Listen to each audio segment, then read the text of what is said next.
আমরা এখানে টমেটোগুলোকে সেদ্ধ করে নিয়েছি, আর এই সেদ্ধ টমেটোর খোসাগুলো আমরা ছাড়িয়ে নেব।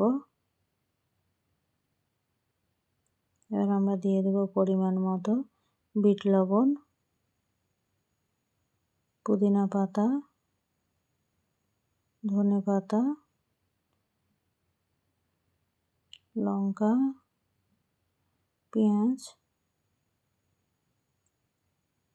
এই সবগুলোকে এবার আমরা ভালো করে হাতের সাহায্যে মেখে নেব।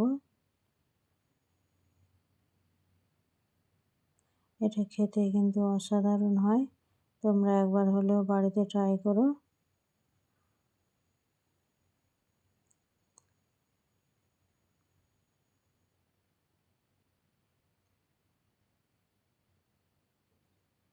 এটা আমরা প্রায় দিনই করে খেয়ে থাকি শীতের সময়, অবশ্যই তোমাদেরও ভালো লাগবে। এবার এখানে আমরা দিয়ে দেবো গন্ধরাজ লেবুর রস।